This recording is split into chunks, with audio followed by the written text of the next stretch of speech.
Hello and welcome to United Report. This is your home for all the latest Manchester United news, match updates, transfer stories, and in-depth analysis. Stay connected and never miss a moment.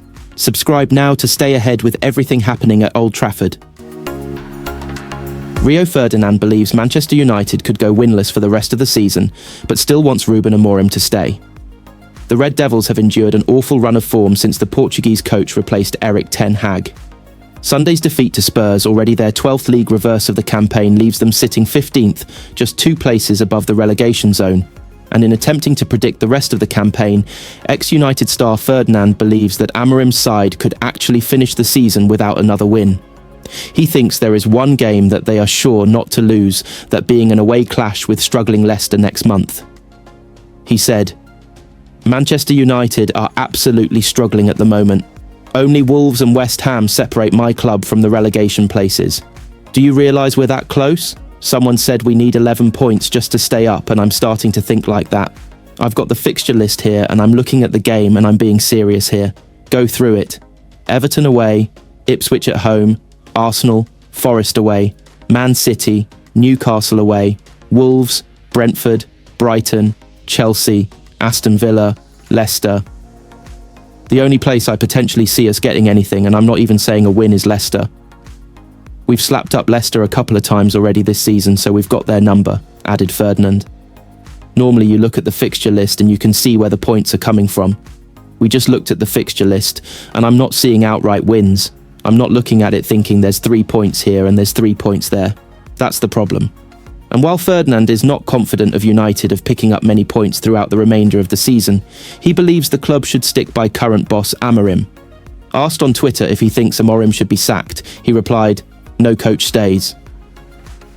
United will hope to prove their former star very wrong this weekend as they attempt to at least round off the season positively. But Amorim's side have a tough assignment on Saturday as they take on a resurgent Everton. Away from the league, United are of course still in the Europa League, having finished 3rd in the league stage. They will take on Galatasaray, Real Sociedad, AZ Alkmaar or Midtjylland in the next round. Ruben Amorim admitted his job is so hard after yet another defeat, but insisted he is not under threat. Manchester United boss Amorim has now collected just 14 points from a possible 42 since taking charge last November, and this was the 3rd time Tottenham have beaten them this season. Amorim has also seen his squad further decimated by injuries, as United winger Amad Diallo has been ruled out for the rest of the campaign. Amorim, whose team are now 15th in the table, said, "I have a lot of problems. My job is so hard here.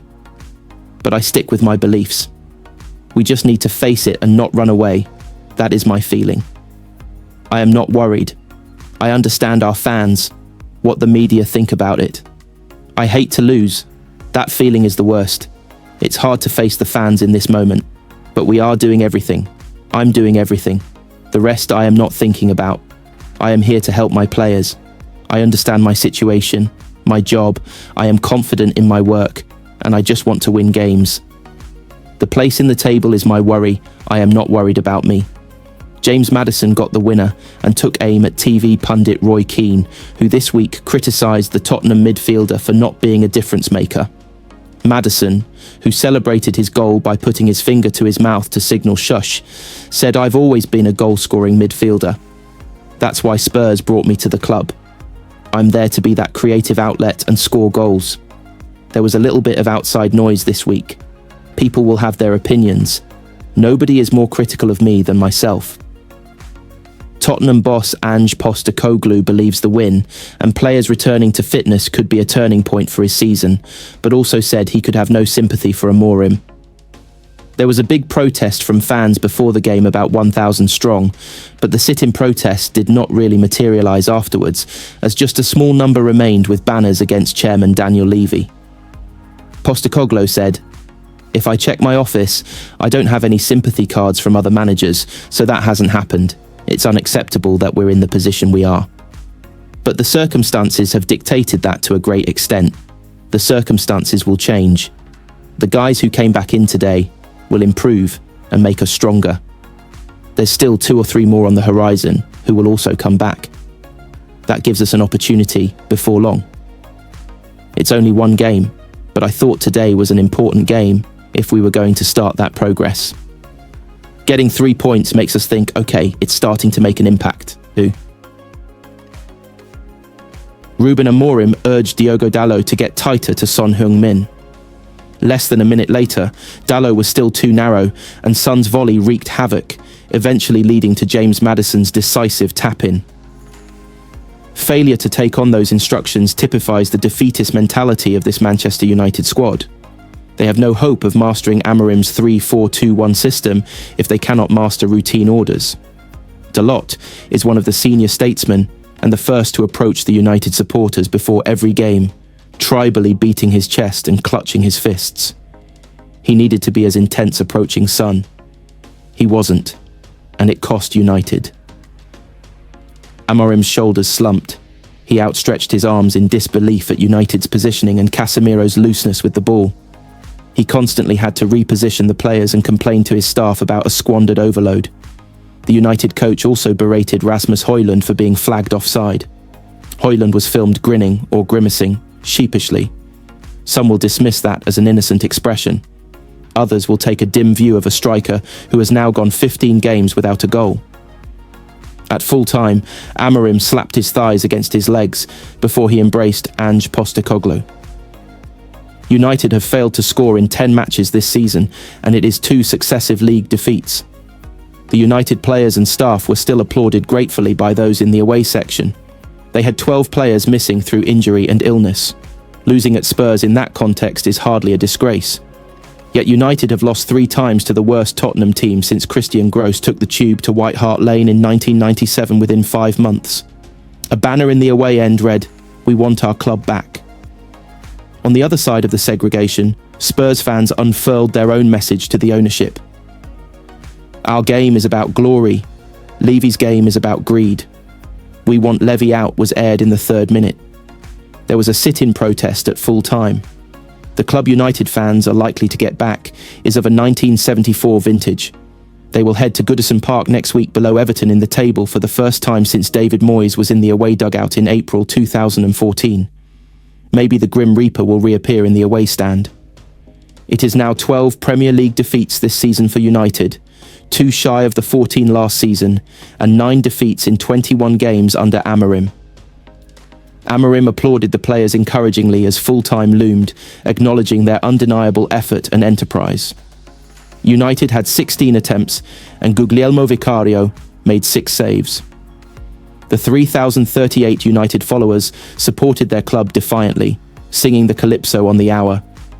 If Alejandro Garnacho had rediscovered his shooting boots, then United might have avoided a domestic treble of losses to Tottenham. Garnacho does not turn 21 until July, but this was his 124th appearance for United.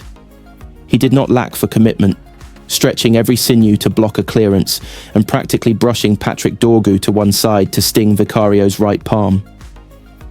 Despite the lowly scoreline, much of the game was nigh on identical to the League Cup quarter-final between the teams on the same turf in December.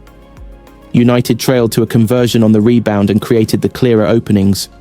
The crucial difference was Tottenham never got the 2-goal advantage. They did not need to. This was the 10th game of the campaign United have failed to score in, and both of their £108.5 million strikers were in the starting lineup. Joshua Zirkzee's approach play was silky at times, yet he fluffed his sole goal-scoring chance with a header. United were late arriving at the Tottenham Hotspur Stadium, and their entrance coincided with confirmation of the dreaded team news. The list of substitutes was a throwback to the benches Sir Alex Ferguson used to pick in 90s League Cup ties that he practically threw. 8 of the United substitutes had not played for the club before kick-off, and nobody on the bench was in their 20s.